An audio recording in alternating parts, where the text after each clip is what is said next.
Assalamualaikum ji. I hope you are doing good. This is Advocate Usman Abid and you are watching the law session. Today we will discuss the original jurisdiction of the Supreme Court. See, in Constitution of Pakistan 1973, there are three kinds of jurisdiction of the Supreme Court are provided. Number one is original jurisdiction, Article 184. Then is appellate jurisdiction, Article 185, and then it is advisory jurisdiction, Article 186. So today we will discuss original jurisdiction of the Supreme Court. Clause 1. The Supreme Court shall, to the exclusion of every other court, have original jurisdiction in any dispute between any two or more governments.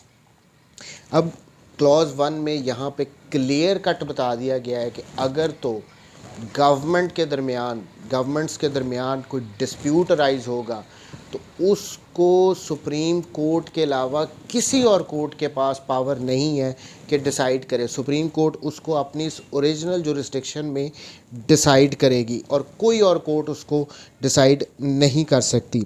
अब explanation in this clause government means the federal government and the provincial governments. अब explanation में clear cut बता दिया है कि governments कौन सी होंगी, या तो वो फेडरल गवर्नमेंट होगी या प्रोविंशियल गवर्नमेंट होगी। अब ये देखें यहाँ पे है कि फेडरल गवर्नमेंट का किसी प्रोविंशियल गवर्नमेंट के साथ कोई डिस्प्यूट हो सकता है, या फेडरल गवर्नमेंट का एक से ज़्यादा प्रोविंशियल गवर्नमेंट्स के साथ डिस्प्यूट हो सकता है, या दो प्रोविंशियल गवर्नमेंट्स का आपस में डिस्प्यूट हो सकता है, या दो से ज़्यादा भी प्रोविंशियल गवर्नमेंट्स का आपस में डिस्प्यूट होगा तो वो सुप्रीम कोर्ट में ही जाएगा। सुप्रीम कोर्ट के अलावा कोई और कोर्ट उसको डिसाइड नहीं करेगी। नेक्स्ट इज क्लॉज 2, ये भी इसी से रिलेटेड है। In the exercise of the jurisdiction conferred on it by clause 1 the supreme court shall pronounce declaratory judgments only. अब ये यहाँ पे क्लॉज 2 में क्लियर कट बता दिया गया है कि जो ये डिस्प्यूट्स आएंगे बिफोर सुप्रीम कोर्ट जो कि गवर्नमेंट्स के दरमियान होंगे, उनमें जो जजमेंट्स सुप्रीम कोर्ट पास करेगी वो सिर्फ़ और सिर्फ डेक्लेरेटरी होंगी।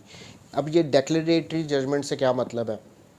इसका मतलब है कि सुप्रीम कोर्ट जो जजमेंट अपनी देगी उसमें सिर्फ़ और सिर्फ पार्टीज़ के राइट्स और उनकी ऑब्लिगेशंस को डिटरमिन कर देगी, उनको डिक्लेयर कर देगी, उनको आउटलाइन कर देगी कि आपका ये राइट है, आपका ये ऑब्लिगेशन है, आपका ये राइट है, आपका ये ऑब्लिगेशन है। किसी किस्म का भी इससे आगे जाके सुप्रीम कोर्ट ऑर्डर नहीं देगी कि आप ये करोगे, आप ये नहीं करोगे। उन्होंने सिर्फ पार्टीज़ के राइट्स को डिक्लेयर करना है। इसको डेक्लेरेटरी रिलीफ भी कहते हैं कि सुप्रीम कोर्ट ने डिक्लेयर कर देना है यहाँ पे।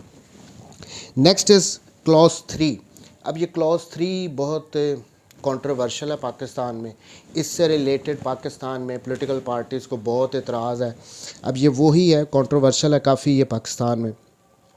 पहले इसकी रीडिंग करते हैं। ये कहता क्या है clause 3, without prejudice to the provisions of article 199। देखें आर्टिकल 199 में क्या है। आर्टिकल 199 में ये कहा गया है कि किसी पर्सन का अगर कोई फंडामेंटल राइट्स का कोई मैटर है तो वो उससे रिलेटेड जुरिस्डिक्शन हाई कोर्ट के पास होगी। This without prejudice to the provisions of the article 199 the supreme court shall, अब ये वर्ड यहाँ पे शैल आ गया, if it considers that the question of public importance with reference to the enforcement of any fundamental rights conferred by the chapter 1 of part 2 is involved। यहाँ पे clear cut बता दिया गया है कि दो पावर्स हैं हाई कोर्ट के पास कि वो फंडामेंटल राइट से रिलेटेड मैटर को डील करेगी, बट सुप्रीम कोर्ट, अगर सुप्रीम कोर्ट कंसिडर करती है कि कोई मैटर पब्लिक इम्पोर्टेंस का है जिसमें फ़ंडामेंटल राइट की इन्फोर्समेंट से रिलेटेड कोई मैटर है तो सुप्रीम कोर्ट कॉग्निजेंस ले सकती है। वर्ड यहाँ पे शैल है कि सुप्रीम कोर्ट के पास भी पावर है, वो ले सकती है। Have the power to make an order of the nature mentioned in the said article. और यहाँ पे सुप्रीम कोर्ट जो ये कॉग्निजेंस लेगी उसमें वो ऑर्डर पास करेगी जो कि उस रेलेवेंट ऑर्डर में रेलेवेंट आर्टिकल में प्रोवाइड किया गया, उस किस्म का ऑर्डर भी सुप्रीम कोर्ट पास कर सकती है। अब यहाँ पे ये जो पावर है, sometimes supreme court suo motu खुद भी ले लेती है, या एप्लीकेशन के थ्रू भी अग्रीव पार्टी सुप्रीम कोर्ट को अप्रोच कर सकती है। जैसे पास्ट में हमारे अब रिसेंट पास्ट में साकिब निसार साहब, retired justice, chief justice of Pakistan, उन्होंने इस जुडिशल एक्टिविज़म का, इस क्लॉज 3 का बहुत ही ज़्यादा यूज़ किया था। इसी वजह से उनको बहुत कंट्रोवर्शियल भी बनाया गया है। लेकिन अगर गौर करें तो जो वो अब जिन मैटर्स की जो कॉग्निजेंस ले रहे थे इस सब क्लॉज 3 को यूज़ करते हुए, उसमें अब जैसे उन्होंने वो डैम से रिलेटेड सुओ मोटो नोटिस लिया था। अब ये पब्लिक इम्पोर्टेंस का मैटर है। अगर पाकिस्तान में पानी ख़त्म हो जाएगा तो फिर हमारे पास, हमारी लाइफ के लिए ज़रूरी है कि हमारे पास वाटर हो। अगर वो ही नहीं होगा, ये पब्लिक इम्पोर्टेंस का मैटर था, उन्होंने नोटिस लिया। सेम वे अगर आपको याद हो तो उन्होंने पेट्रोल की प्राइसेस से रिलेटेड नोटिस लिया था कि गवर्नमेंट बहुत ज़्यादा उस पर अपने टैक्सेस वगैरह और लेवीज़ वगैरह चार्ज कर रहे थे। सेम वे उन्होंने ये मोबाइल कंपनीज से रिलेटेड लिया था कि आप चार्ज पे इतना ज़्यादा टैक्स ले रहे हैं। ये सारे मैटर पब्लिक इम्पोर्टेंस से रिलेटेड है। सिर्फ मैं एग्जांपल के लिए कोट कर रहा हूँ। अब यहाँ पे एक सुओ मोटो ये भी लिया गया था कि अतीका ओडो साहबा की वो एयरपोर्ट में शराब उनके एलिजिडली वहाँ से रिकवर हुई थी। अब उस पर सुओ मोटो लिया गया था। वो कोई सुओ मोटो बनता तो नहीं था, लेकिन वो इफ्तिखार चौधरी साहब, चीफ जस्टिस रिटायर, उन्होंने लिया था। आपने सुप्रीम कोर्ट ऐसे मैटर्स की यहाँ पे कॉग्निजेंस ले सकती है जो कि पब्लिक इम्पोर्टेंस के हों, जिनमें लोगों के फंडामेंटल राइट्स इन्वॉल्व हो।